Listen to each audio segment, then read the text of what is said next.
네, 한일 경제전쟁이 벌어지면서 친일 논란도 거세게 인바가 있습니다. 현재도 진행이 되고 있다고 보는 게 맞을 것 같은데요.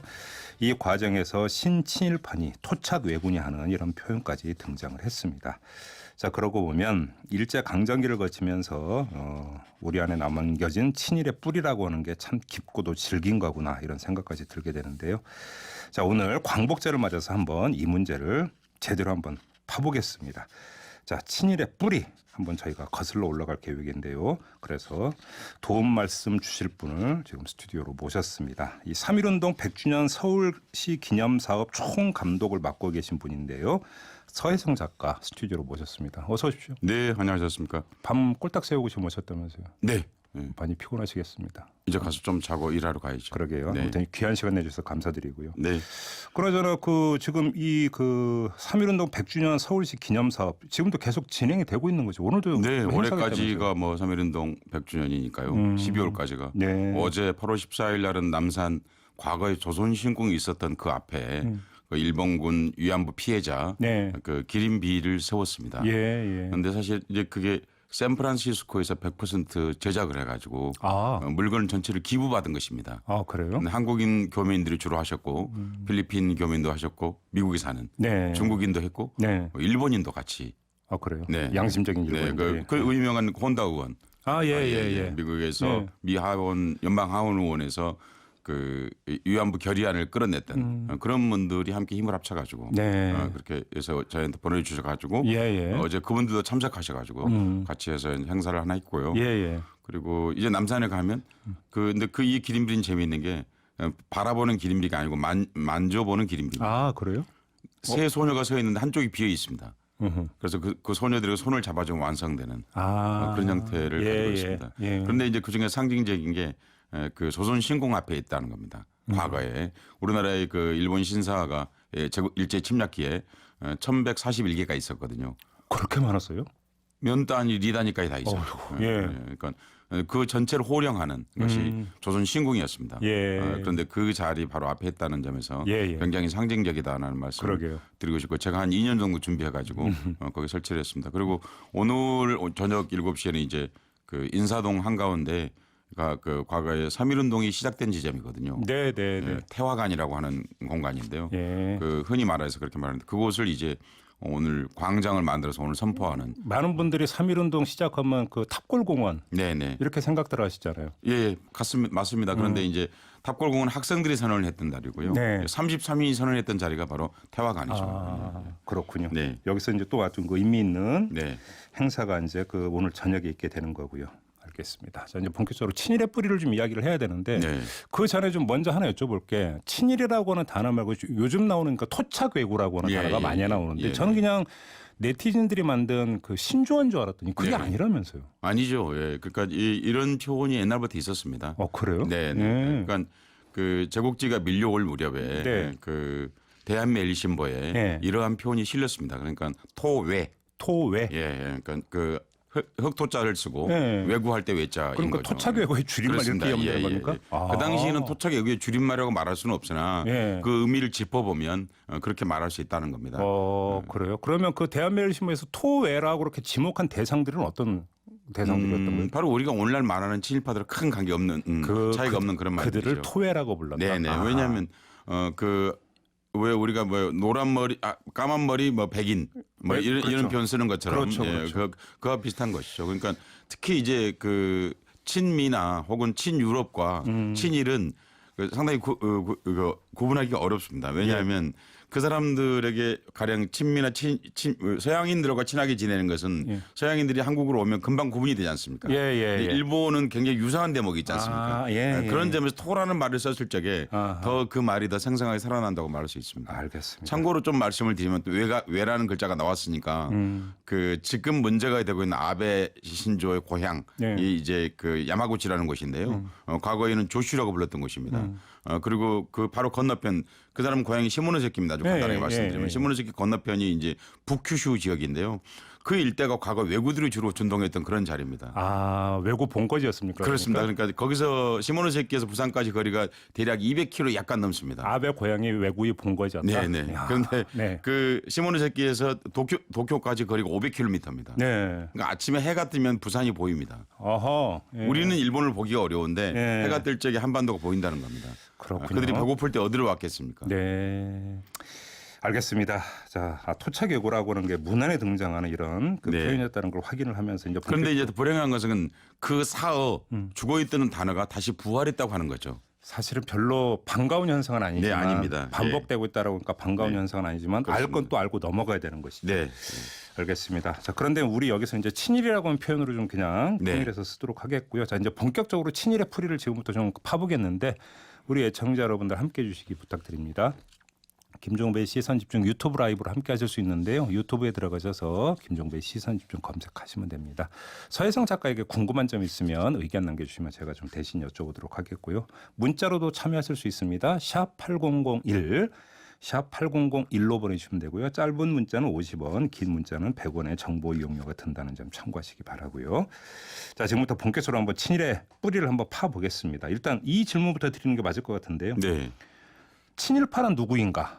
어떻게 답변해 주시겠습니까? 네, 친일파는 사실 계보로 얘기하면 크게 시기로 구분하는 게 맞을 것 같습니다. 그래요? 예, 청취자 여러분들한테 필요하게 간단하게 정리하면 네.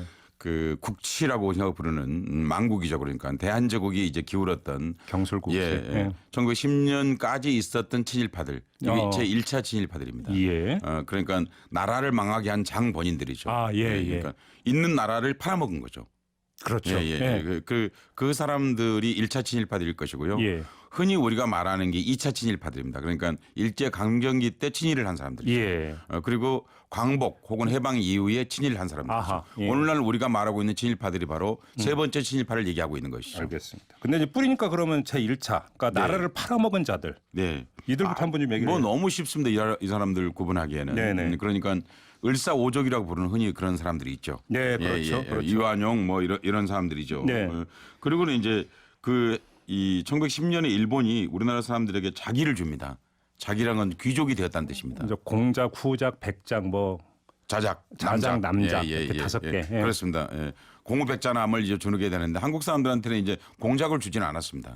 박영효가 후작을 받았고요. 네. 그 이완용은 백작을 받았습니다. 네. 근데 일본에서 합방에 가장 기여가 많다고 하는 하야시 곤스케가 이 남작을 받았는데요. 그래요? 예. 그런데 그 또 일본 어전 회의에서 고작 그 정도 공 가지고 귀족을 줘야 되느냐 하고 일본에서 그렇게 논쟁이 있을 정도였습니다. 아니 그런데 이완용은 처음부터 백작을 받았습니다. 그래요? 예. 그러니까 얼마나 그 사람들이 한국을 이 식민지 시킬 적에 한국 내에 있는 그 당시 지배계급들을 얼마나 아꼈는지 보여주는 대목이 사실 그 대목입니다. 그렇네요. 왜냐하면 예. 전쟁 없이 한반도를 자기들이 식민지화했기 때문입니다. 네. 그런데 그런 사람이 76명이었습니다.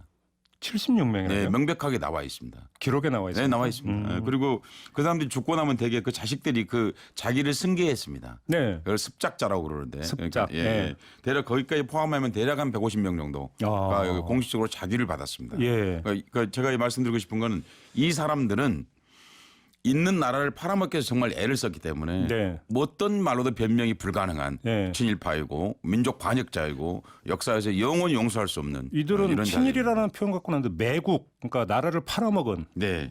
그런 자들이라고 보는 게 딱 맞겠네요. 예, 맞습니다. 예, 예. 근데 그런 사람들이 정말 독특한 그 76명 자기 중에 이완용 이런 사람 너무 잘 알려져 있기 때문에 네. 독특한 사람을 한 사람 소개해 드리자면요. 예. 이 왕족인데 전주 이시죠 당연히 그러니까 이해창이라는 사람입니다. 네, 얼핏 들어본 거 같아요. 그러시죠. 들어본 적 있으시죠. 근데 그 한강 다리가 일본이 만든 게 1917년입니다. 네. 그런데 사실은 일본이 꼭 만들었다고 말할 수 없습니다. 왜냐하면 우리 대한제국 계획의 원래 계획에 인도교를 만드는 계획이 포함되어 있었습니다. 한강 인도교. 예, 한강 인도교를 예, 만드는 예, 것이 예. 원래 그게 대한제국 계획이었다는 겁니다. 아, 예. 그게 이제 일본이 이제 자기들 철도를 빼앗고 도로를 빼앗고 하는 과정에서 일본 작업으로 넘어간 것이지 네. 대한제국이 그런 계획을 안 세우거나 예산 계획도 세워놨었거든요. 인도교를 세우는 것을요. 그런데 그것까지 이제 일본이 사실 프로젝트 자체를 강취해 갔다 이렇게 말할 수 있죠. 네. 그런데 그 당시에 지금 한강대교가 있는 곳에 용산 일대에 있는 땅이 신촌이었습니다. 이름이 신철이. 예, 신촌이. 지금은 없어요. 저 그 지명이. 예, 예, 예. 왜냐하면 지금 흔히 말하는 그 노들섬에서 용산까지는 예, 예. 사실은 다리가 필요 없었거든요. 아. 왜냐하면 거기가 사실 백사장이었습니다. 아, 그랬어요. 예, 거기에 마을이 있었습니다. 그게 물론 신- 여름에 물이 들어왔죠. 예. 예, 그런데 바로 그것이 그러니까 여름에 물이 들어오고 겨울에는 빠지고 그러기 때문에 정확하게 소유주가 있다고 보기 어려웠거든요. 네, 네. 그런데 이제 일본이 이 한강 이쪽을 개발하게 하기 위해서 누군가에게 그 사람들을 몰아내야 되지 않습니까? 아, 마을 주민들을 마을 주민들. 예. 우리가 오늘날 말하는 왜그 이른바 이제 용역 깡패가 등장하는 그렇습니다. 건가요? 이 용역 깡패가 등장하게 되는 게 이 귀족 그 일본 친일 귀족 예. 이해창이 이게 자기 땅이라고 주장을 한 겁니다. 왕족 출신 이해창이. 예. 예. 옛날에 이거 문서도 없는데 자기 땅이라고 주장한 겁니다. 아, 문서가 그래요? 없는데 그냥 말뚝 하나 받고 말뚝도 안 박았죠. 그냥 자기 땅에 주장한 거죠. 네. 그리고는 이제 그 거기 살고 있는 사람들한테 돈을 내라고 그런 거죠. 그래요? 예, 그렇습니다. 그리고 일본이 이제 도와준 거죠. 응. 그런데 결국 그런 과정을 통해서 그 일대를 이제 용역 깡패 일본 용역 깡패들이 아예 총을 들고 들어왔어요. 네. 그래서 거기 있는 사람을 쫓아내고 한강 다리를 만듭니다. 예. 그러니까 그 당시 이제 제가 드리고 싶은 말씀이 이겁니다. 당시 친일파들이 지식인만 있었던 게 아니고 예. 어떻게 당시 백성들을 괴롭혀하고 국민들을 괴롭혔는가. 이렇게 일본하고 이렇게까지 친밀하게 결합하고 지금 나라를 일을 했다는 겁니다. 팔아먹은 것만이 아니라 그 백성들이 아예 그 고열을 그냥 짜버렸다. 그렇습니다. 네, 정말 마른 권리를 이중으로. 쥐어짠 거죠. 그러니까요. 한강 다리 지금 백사장에 살고 있는 사람들이 얼마나 가난한 사람들이었겠습니까? 그렇죠. 그 사람들 이런 식으로 추방하고 한강 대교를 만들었다는 겁니다. 아, 일제 이제 일본의 앞잡이가 되는 것에서 더 나아가서 다리를 놓기 위해서 주민들을 쫓아내기 위해서 네, 왕족 출신의 이해창이라는 인간이 나와서 네. 그렇게까지 했다. 네. 그러니까 친일파들이 얼마나 잘 살았느냐. 네. 일제 강점기 때 세금 기록이 나와 있는데요. 네. 1위가 민영휘였습니다. 네. 민씨 척적이죠. 그러니까 네. 희문고등학교를 세우는 사람이죠. 예. 그러니까 그 사람이 납세의 1위였고요. 2위가 이완용이었습니다. 네. 그러니까 다 세금 납부의 1, 2위가 친일파였다고 하는 것은 당시에 그들이 얼마나 많은 부를 축적했느냐 하는 걸 말해주는 거죠. 그러게요. 예, 민영이가 한때 평양 감사했는데요. 그때 붙은 별명이 민마다리였습니다. 마다리 뭔 뜻이에요? 그 당시에는 그 가만이란 말이 일본 말이고요. 아, 가만히가 일본 말. 일본 말입니다. 예. 아, 그럼 쓰면 안 되는구나. 드라마를 보면 가끔 이제 그 조선시대 때 가만이가 나오거든요. 네. 그때는 가만이가 없었거든요. 아, 그랬나요? 아니 가만이란 말이 일본 말이니까 예. 일제 침략기 이후에 그것도 상당히 시간이 지난 뒤에 들어오는 건데요. 예. 하여튼 그런데 민마다리 했던 이유가 뭐냐면 돈을 셀 수가 없으니까 마다리로 받았습니다. 자루를 얘기하는 겁니다. 그래요. 예, 그래서 누가 돈을 가져오면 그 자루를 발로 밟아보고 돈이 들어가면 그 마다리를 그대로 돌려줬다는 겁니다. 아, 발이 들어가면 예. 덜 채웠다고? 예, 덜 채웠다고. 야, 실화예요? 예, 그럼요. 제가 이런 얘기를 방송에 와서 농담을 하겠습니까? 그러니까 그럴 정도로 얼마나 그 당시 그들의 부패와 네. 권력 사유화가 얼마나 심각했는가. 그러니까 나라를 팔아먹은 공로로 그들이 얼마나 잘 살았는가를 잘 보여주는 거죠. 아이고, 참 말문이 막히네요. 6454님이 문자 주셨는데 아버지도 동네 친일파가 신고를 하는 바람에 일제시대에 끌려가 노동을 하시다가 다리를 다쳐서 고향으로 오셔서 평생 고생하시다가 돌아가셨다고. 그러니까 흔히 일본 말로 징용에 가셨다 이 말씀이신 것 강제 같습니다. 징용 끌려가서 이제 네, 그래서 네, 강제 네, 네. 노동에 이제 시달렸다는 얘기가 드는데 그 말씀 나왔으니까 그냥 제가 오늘 드리고 싶은 말씀 중에 하나가 그렇습니다. 그러니까 그 1939년부터 45년까지 강제 동원으로 끌려가신 분이 몇만 정도 되실 것 같습니까? 얼마나 돼요? 한 몇십만 정도 됩니까? 700만 명입니다. 700만 명이요? 예. 당시 우리나라 인구가 2천만 약관 좀 넘었습니다. 그럼 3분의 1이 끌려갔다는 얘기예요? 연인원으로 치면은요. 그래요. 그러니까 그러니까 징병, 징용 다 포함이 네, 다 된 거예요. 포함해서요. 700만 명이 네, 네, 끌려갔다고요? 예. 그러니까 제가 이런 말씀 드리고 싶어요. 일본이 일본이 사과 안 하겠다, 뭐 반성 안 한다 이렇게 말하는데 정말 우리가 한국이 일본 노동력 700만 명만 우리가 좀 무료로 한 6년 써봤으면 그렇게 해서는 안 되겠지만 네. 워낙 사과를 안 하니까 하는 얘기인데 아마 이 메시지를 주신 분 네. 아버님도 그렇게 끌려가셨을 거라고 짐작이 됩니다. 아, 700만이나 되는 거군요. 예, 청취자 여러분께 정말 말씀드리고 싶은 게 그겁니다. 오늘날 일본의 발전 상당히 많은 부분에서 임금을 받지 않고 가서 강제로 동원되었던 예. 한국인 700만의 노동이 같이 묻어 있다고 하는 걸 예. 같이 생각하셔야 되겠습니다. 그런 기업이 대표적인 게 미쓰비시, 신일본제철 이런 기업들이죠. 그렇죠. 알겠습니다. 자, 2차 친일파로 한번 넘어가죠. 일제 강점기 때의 친일파 대표 중에 누가 있을까요? 예, 그 뭐 우리가 알고 있는 흔히 말하는 광범한 친일파들 이때 얘기하는 거죠. 그렇죠. 예, 그런데 그중에서 여러분들이 제일 꼭 아주 알았으면 싶은 지식인들 한 세 분 정도 소개를 하면요. 예.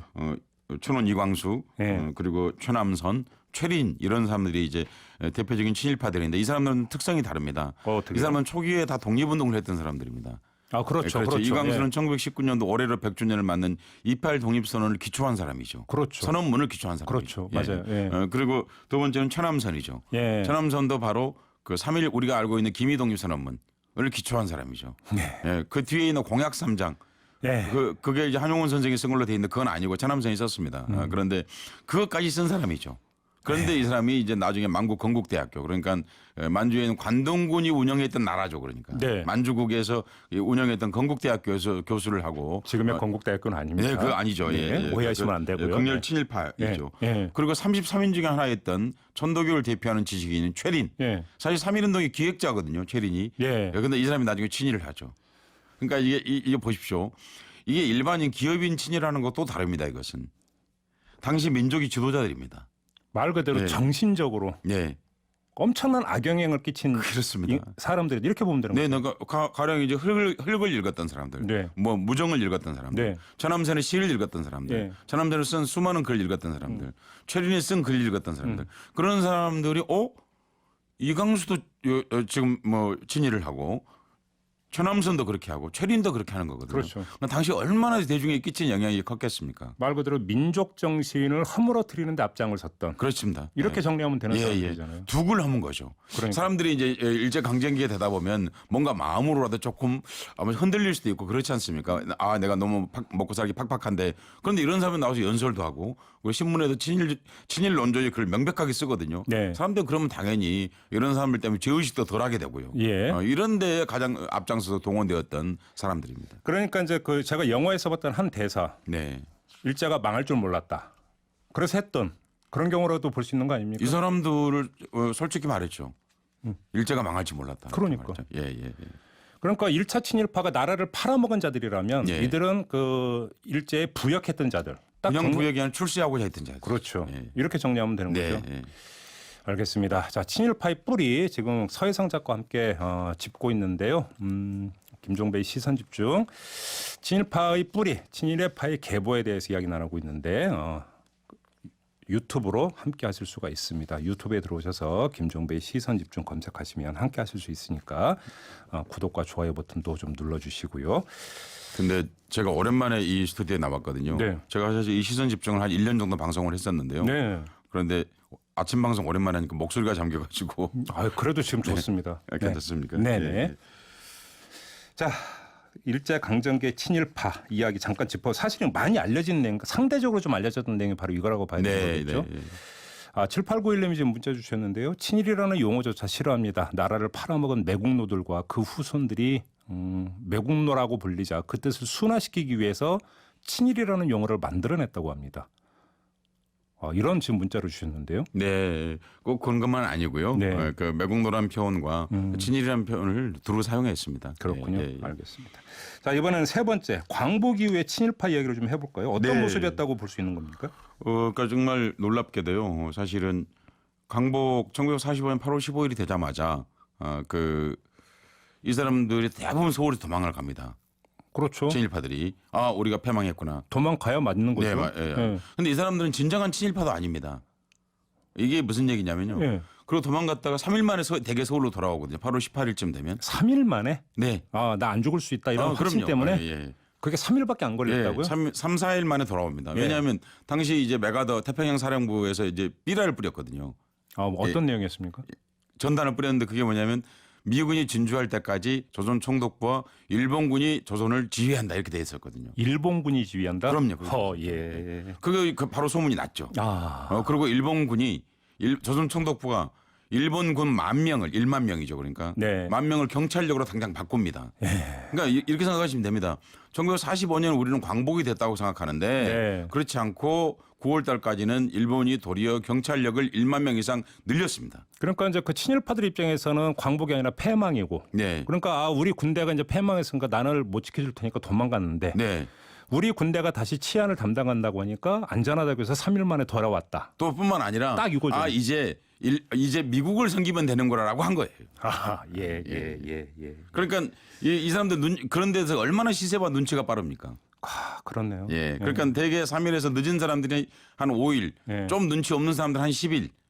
이 정도고 바로 복귀를 해가지고 네. 그 더구나 이제 8월 20일이면 원래 한국 학생들이 이제 당시 뭐 경성 방송이나 이럴 때 이런 걸 다 장악했습니다. 네. 8월 16일 날 17일 날쯤에. 예. 근데 8월 20일 날 다시 일본군이 거기 들어가서 한국의 독립운동가들이나 학생들 쫓아냅니다. 진압해버립니다. 진압합니다. 예. 왜냐하면 미군의 그 포고령을 받고 나서 다시 자기들 실권을 장악하기 위해서 들어가는 겁니다. 예. 우리가 생각했던 거하고 45년도 8월 상황은 그렇게 뭐 녹록한 상황이 아니었습니다. 우리가 상상하는 어떤 이 서울의 풍경, 광복의 네. 풍경이 전혀 아니었다. 근데 이렇게 대리란 예언서가 한국에 하나 있습니다. 예언서. 예언서요? 예. 어떤 예언서? 이인직이라는 사람이 쓴 혈의 누라는 책인데요. 예. 이인직이 이완용의 비서였습니다. 예. 그러니까 그 1910년 8월 22일 날 오후 3시경에 남산에 있는 지금 뭐 서울시 중구 예당동 2-1번지인데요. 지금은 이제 우리가 국치터라고 부르고 있는 것이죠. 거기에서 이제 문서를 이른바 합방 문서. 네. 우리는 이제 국치 문서죠. 그러니까 할 적에 그것을 이완용이 일본말을 못했습니다. 일본말 통역이자 그런 문서를 기초한 사람이 바로 그 이인직이라는 사람인데요. 그 친일의 그 대명사로 꼽히는 이완영이 또 일본말을 못했습니다. 예. 자, 영어는 잘했습니다. 그래요? 예. 예. 왜냐하면 최초로 미국 공사관에 나가서 근무했던 직원이 이완용입니다. 그러니까 당시 영어 시험을 봤는데 이완용이 1등이었거든요. 예. 예. 그런데 그러니까 그때 이 이인직이 쓴 혈의 누라는 얘기가 뭐냐면 하여튼 이 일청 전쟁이 벌어진 거예요. 네. 이 소설 내용입니다. 네. 우리한테는 그게 동학혁명이죠. 예. 1894년 얘기하는 거죠. 네. 그러니까 그때 이제 일본 군의관이 한 소녀 옥년이라는 소녀를 구해줍니다. 이게 중요한 말입니다. 군의관이 구했다는 겁니다. 예. 이 말은 일본의 근대의 식민지에서 몇 가지 요소가 있는 하나는 첫 번째는 군대죠. 근대식 군대. 그렇죠. 두 번째 의료죠. 예. 얼마나 많은 의료 선교를 해왔습니까 한국에요. 예. 이 두 개가 합쳐진 말이 군의관이죠. 이 그렇죠. 사람이 이 옥년이라는 소녀를 부모를 잃은 소녀를 일본으로 데리고 가죠. 예. 일본에서 키우죠. 예. 근데 이 사람 죽어요. 예. 그러니까 다시 이 옥년이 열심히 공부해가지고 미국으로 건너갑니다. 미국에 건너가 출세합니다. 예. 재밌지 않습니까? 일본이 망하면 누구를 섬겨야 한다는 걸 잘 말해주고 있는 예언서죠. 그런데 놀랍게도 이인직이라는 이 작가가 네. 창씨개명을 요구하지 않을 때 이름을 일본인으로 바꿨고 국적도 일본으로 바꿨습니다. 자발적으로. 그리고 이제 자기 살아생전에 이미 일본이 패망하기 전에 미국으로 이민을 갑니다. 예. 그래서 후손들이 미국에 지금 살고 있어요. 그래요? 살고 있습니다. 그러니까 이 소설 내용대로 적응을 했던 거고 실제로 이 친일파들이 해방 정국에서 바로 이 혈의 누에 나와 있는 것처럼 네. 일본을 섬기다 곧장 미국을 섬기는 그런 거죠. 사실 슬픈 건 뭐냐면 이 소설을 우리가 지금 신소설의 기원이라고 우리가 말하고 있다는 겁니다. 학교 다닐 때 저도 그렇게 배웠으니까. 혈의 누라는 말 자체가 일본 말입니다. 혈의 노면 이제 피눈물 이렇게 되는 그렇습니다. 거예요. 한자로 써도 혈루거든요. 근데 이제 의가 이제 일본 네. 조사 노 이게 그렇습니다. 들어가서 체언과 체언 사이에 최초로 의가 들어간 문장이 바로 혈의 누입니다. 참 무사해야 될지 모르야 될지. 알겠습니다. 지금 그 광복이후의 친일파 이야기라고 지금 이인직 얘기까지 했으니까 지금 그 문학이나 예술 쪽에서 네. 좀 사례가 좀 상당히 많다고 들었는데 어떤 사례가 있는가요? 수천 가지가 있는데요. 네. 아주 압축적으로 얘기하자면요. 예. 김경승이라는 친일 조각가가 있습니다. 예. 그런데 해방이 되고 나서 이 얘기를 말씀드리면 기업이나 정치 권력에서 군대에서 어떻게 했는지 금방 이해 가실 겁니다. 네. 김경승이라는 친일 조각가가 안중근 동상과 김구 동상을 제작했습니다. 친일파 조각가가요? 네. 독립운동했던 분들의 동상을 제작했어요. 네. 그러니까 이해 가시죠? 제가 묻지 않을 수 없는데요. 그러니까 다른 그냥 예술 작품을 한 게 아니고 네. 안중근과 김구 동상을 만들었다고요. 아이고. 그래요? 그러니까 그들이 단지 권력만 세습한 게 아니라 네. 독립운동 역사까지도 그들의 역사를 바꿨다는 겁니다. 사실. 그렇네요. 예. 이제 하도 안중근 동상을 하도 이의 제기를 하니까 나중에 그 동상을 바꿨거든요. 네. 현재 김경승이 만든 조각품은 남산에 있는 숭의학교 마당에 지금 현재도 있습니다. 그래요. 예. 남산 꼭대기에 있는 예. 안중근 동상 그래서 바꿨는데 예. 그 동상을 숭의학교에서 그냥 가져간 거죠. 아. 그리고 이제 우리가 흔히 이제 그 옛날 어르신들 조선시대 때 사람들 얼굴을 잘 모르니까 표준 영정이라는 걸 만들지 않습니까? 그렇죠. 네, 그런데 그저 쉽게 표준 하면 영정만 봐도 금방 알 수 있습니다. 초상화 그러니까 쉽게 얘기를 하면. 네, 그렇습니다. 초상화입니다. 예. 네, 그러니까 친일 화가이던 장우성이 뭐 정몽주, 정약용 한 건 괜찮아요. 네. 그런데 윤봉길과 유관순의 표준 영정을 만들었습니다. 네. 이순신도 만들었습니다. 그러니까 예. 아니 윤봉길, 유관순, 이순신을 친일 화가가 그림을 그리면 어떡합니까? 아니 한일의 표상을 친일파가 지금 영정을 그렸다는 거죠. 예, 예. 그래서 유관순 같은 경우는 2007년에 이제 교체가 되었는데요. 네. 그 유명한 친일 화가인 김기창, 네. 이 우리 이 임진왜란 때 싸웠던 조헌, 네. 바로 조헌의 표준 영정을 제작을 했고요. 예. 김은호도 마찬가지로 뭐 율곡 2위 신사임당 그리고 논계 이 영정을 그렸는데 나중에 이게 교체가 되긴 했습니다만은 아 그래요? 네. 저 학교 다닐 때 봤던 그 논계 영정이 그럼 이 사람이 지금 바로 친일파 김은호가 했던 거죠. 아 그래요? 예. 김기창이 스승이죠. 근데 지금 우리나라 화폐 지금 그 이 사람들이 그 제작한 영정이 다 대부분 화폐 속의 인물로 지금 들어가 있는 거 아닙니까? 예, 현재 세종대왕이 운보 김기창 친일파. 예. 뭐 나중에 그 이른바 일본 말로 대동아 전쟁에 참여한 군인들에 대해서 잘 기록해 놓은 그런 거 친일을 했던. 예, 그 저기 그림 저도 본 적이 네네 있는데. 그렇습니다. 예, 예. 하여튼 그 김기창이 그리면 이제 세종대왕 얼굴이죠. 더 충격적인 것은 예. 그 세종대왕의 얼굴은 세종은 살아생전에 당신의 실제 진영을 그리지 말라는 얘기를 여러 번 얘기했습니다. 아 왜요? 그랬어요? 얼굴에 사실은 이제 약간 종기도 있으시고 아마 그래서 이제 그러셨는데 우리 후손들이 참 너무 효도를 많이 하는 것 같아요. 그래서 네. 우리가 해방이 되고 나서 이 양반이 초상화를 그렸거든요. 네. 그러니까 그릴 수가 없는 거죠. 상상력이 아니면요. 그렇죠. 진영이 안 남아 있으니까. 네. 근데 그랬는데 그 1만 원권 현재 지폐에 들어있는 그 얼굴 얘기하는 것입니다. 네. 여러분 그냥 인터넷 검색하셔가지고 그 세종대왕의 그 돈에 있는 화폐에 있는 얼굴과 10,000원짜리. 예, 친일 김기창의 얼굴을 같이 한번 대입해 보십시오. 아 얼굴형이 비슷하네요. 얼굴이 같아요. 네. 자기 얼굴을 세종대왕 얼굴로 넣은 거예요. 거의 한 10% 정도 차이 있을까요? 그러니까 우리는 지금 세종대왕이 알고 있는 우리 얼굴이 예. 실은 진짜 세종을 우리가 알지도 못하고 예. 그걸 그렸던 김기창의 얼굴이라고 하는 점입니다. 근데 문제는 예. 그렇게 그린 것도 화가 나지만 네. 그 양반이 문제는 친일파였다는 거고 살아생전 단 한 번도 그런 친일 행위에 대해서 반성하는 얘기를 하지 않았다는 거죠. 예. 그리고 100원짜리 주화에 들어있는 이순신 장군의 얼굴은 현재까지도 친일파 장우성이 그렸던 그 표준 영정에 기초하고 있다는 사실입니다. 화폐가 모두가 조선시대의 인물인 것도 문제입니다. 네. 그것도 문제이지만 친일파들이 거기에 그림을 그린 걸 지금도 우리가 사용하고 있다는 겁니다. 보통 그 다른 나라 같은 경우는 건국의 아버지. 네. 그죠? 그렇습니다. 그 외세의 강점에서 어떤 그 나라를 되찾은 건국의 아버지를 이제 최고의 화폐의 인물로 그렇습니다. 삼고 예. 거기에는 이제 그 누구나 이해할 수 있는 정신이 담겨 있는 건데 네. 우리나라는 지금 전혀 그게 아니라는 거죠. 그러니까 제가 이분들이 여기 있는 뭘 이순신 장군이나 신사임당이나 세종이 문제가 있다는 게 아니라 네. 그 뜻은 아니죠. 그렇죠. 그러나 오늘 우리를 만든 근대적 인물들이 들어가야 되는 거죠, 사실은. 그렇죠. 가령 뭐 김구 혹은 안중근 이런 문제에 들어가면 사실 얼마나 좋겠습니까? 그런데 제가 오늘 그 얘기하려고 이 말씀을 드리는 게 아니고 바로 그러면 항일 운동을 했거나 내지는 적어도 친일하지 않았던 분들이 그 그림으로 그렸어야 하는데. 제 말이 그거예요. 네, 그러니까 해방이 되고 나서도 친일파들은 일제 때도 잘 살았고 네. 해방이 되고 나서도 잘 살았다는 겁니다. 잘 사는 정도가 아니고 그 당시에 일본 그림에 한국화가 그림을 그릴 수가 없었어요. 네. 그런데 이 친일파들은 해방이 되고 난 상황에서 바로 자기들의 화폐의 얼굴을 그릴 수 있는 권력이 생겼다는 겁니다. 제가 그 말씀을 드리는 겁니다. 깝깝하네요. 음악도 마찬가지죠, 사실은요. 예. 홍남파, 현재명 일제 때도 잘 살았지만 해방이 되고 나서 특히 현재명 같은 경우는 당시 경성제국대학이 서울대학이 되었는데요. 네. 당시 경성제국대학은 예술대학이 없었습니다. 예. 그래서 당시 연희전문학교 교수였던 현재명이 서울대학교 음악대학을 설립하게 되는 것입니다. 예. 근데 대표적인 음악인 중에서 가장 극렬 친일파가 현재명이거든요. 예. 해방이 되고 나서 그러니까 일제 때는 친일로 잘 살고 해방이 되고 나서는 더 명예로운 자리까지 이전했다는 겁니다. 네. 그리고 뭐 다 아까도 말씀드렸는데 이광수나 최남선은 저희 어렸을 때만 해도 문학인뿐만이 아니라 거의 신의 반열에 있지 않았나요? 요즘으로 하면 거의 그 아이돌 스타를 능가하는 그렇죠. 예, 예. 말 그대로 우상. 예. 이랬던 거죠. 그런데 여전히도 우리 교과서에는 이 사람들이 실은 본격적인 친일의 대열에 가장 앞장섰던 사람들이라는 그런 기록들이 교과서에 예. 실려 있지 않거든요. 예. 그리고 음악 교과서에는 현재 항일 운동가가 중고등학교 교과서가 26종이거든요. 네. 26종 중에 독립운동가 딱 한 곡 실려 있습니다.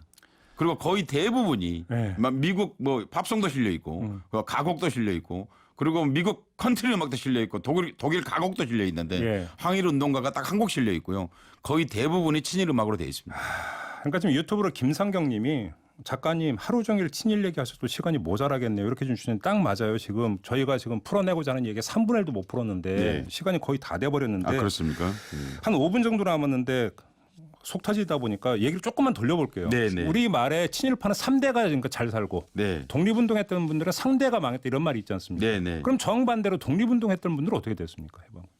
뭐 대표적인 이 말씀- 이 상징적인 사례 제공 주시면 말씀해 주세요. 들으시면 충격 받으실 텐데요. 예. 그 독립운동가 중에서 임시정부의 진짜 주인이다 이런 표현을 듣고 있는 분이 차리석이라고 하는 선생님이십니다. 이번에 그 이영훈이라고 하는 뭐 네네, 자기가 맞습니다. 무슨 뭐 예, 예. 후손이다 그랬다고 했던 예. 바로 그 차리석 선생이 이영훈이 그랬으면 서울대학을 가지는 못했을 겁니다. 제가 이 말씀 드리는 건 진짜로 후손이었다면 왜 무슨 사연인지. 얘기 드리면 이런 겁니다. 예. 차리석 선생의 아드님이 차용조 선생이시거든요. 예, 맞아요. 현재 예. 계십니다. 예, 예. 그런데 차용조 선생님은 성장할 때까지 성이 신 씨였습니다. 성을 바꿨다고요? 그러니까 무슨 백범 선생이 암살되고 나서 예. 이게 백범 계열이거든요. 예. 아 우리도 다 죽겠구나. 예. 라고 생각하고 어머니께서 성을 아예 신 씨로 바꿨어요. 아 그래요? 차 씨는 흔한 성이 아니기 때문에 추적당해서 자기도 죽을까 봐서요. 아 그때 분위기가 그 정도였습니까? 그렇습니다. 예. 그리고 사실 차영조 선생은 학교를 아예 못 다니셨어요. 초등학교 좀 다니다가. 그래요? 예. 그리고 사실은 이런 말씀 드려 죄송합니다만은 선생님도 말씀하시니까 해도 괜찮겠습니다만은 어린 시절부터 동양을 해야 했습니다. 어이구. 이게 독립운동 3대가 망하는 그런 얘기가 아니라 아예 이런 거 신채호 선생님 네. 후손은 신채호 선생은 일제 강점기 때 호적이 없었습니다. 호적이 없는 이유는 딱 한 가지였어요. 이유가 뭐였냐면 일본이 만든 법률 체제 안에 들어가지 않겠다는 거였거든요. 네. 그래서 그 아드님이 한국에 귀국하셨어요. 네. 신채호 선생은 리순 감옥에 돌아가셨거든요. 그렇죠. 예, 그 안중근 의사가 돌아가신 그 감옥, 우당 이혜영이 돌아가신 그 감옥인데 네. 아드님이 이제 귀국하셨는데 원래 가지고 있던 땅도 되돌려받지 못했어요. 아니 이거 일본식 호적을 갖고 있지 않기 때문에 그걸 받을 수가 없었던 것이죠. 예. 그래서 그 며느님이신 이덕남 선생님이 이런 말씀을 하신 적이 있어요. 예. 독립운동한 후손들이 이 땅에서 독립운동했다고 하는 것을 자랑으로 삼는 것은 사치다. 그래요. 그럼요. 그렇게 여기 제 말이 아니고 예. 그 며느님이 하신 말씀이에요. 우리 손주가 독립운동했다고 생각한다고 말하고 다니는 것은 사치라는 겁니다. 탄압 안 받으면 다행이라는 뜻이에요. 아이고. 예. 그러니까 그 우리나라에서 가장 부자였다고 하는 집안이 일제가 강점을 하기 전에 가장 부자였다고 하는 사람이 우당과 그 육형제들이거든요. 그렇죠. 흔히 사만갑부 이렇게 예. 말합니다. 예. 근데 그 모든 재산을 팔아가지고 신흥무관학교를 가서 설립했지 않습니까? 그렇죠. 그런데 이분들이 귀국했을 적에 그리고 후대까지 제가 이제 그 집안에 대해서 여러 번 인터뷰를 해본 적이 있는데 평균 학력이 얼마나 되느냐? 그때 우리 집안 전체 학력은 중졸쯤 된다 그러시더라고요. 더러 대학 나온 사람도 있고 그 아예 학교를 못 간 사람도 있고 그렇기 때문에 평균을 내면 예. 중졸쯤 된다. 이 시대에 지금 중졸이 어디 있습니까? 그러게요. 예. 참 지금 뭐 문자가 쇄도를 하고 있는데요.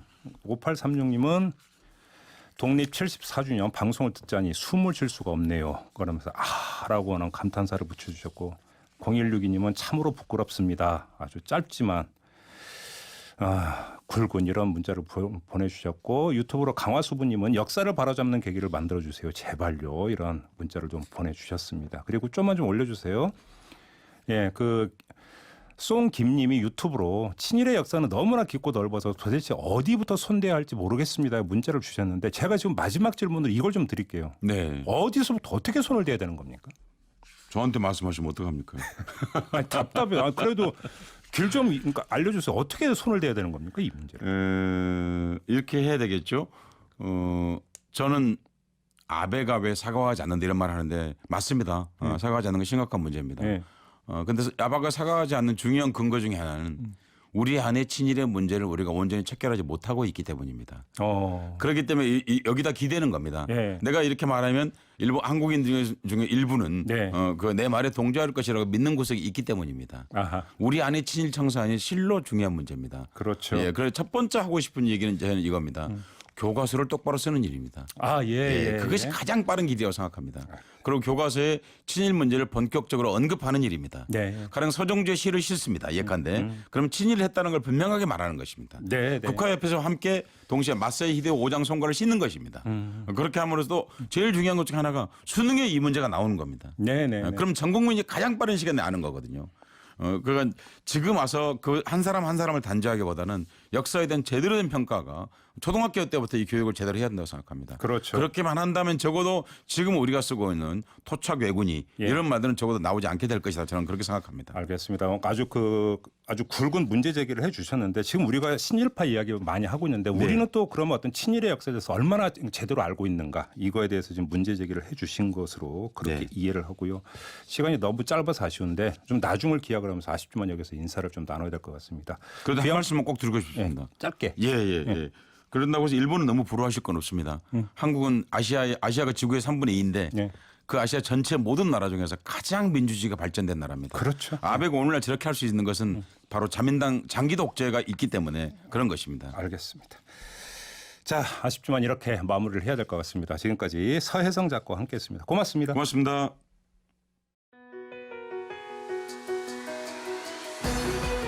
이슈의 핵심을 꿰뚫는 예리한 시선, 믿고 듣는 진품 시사 김종배 시선 집중.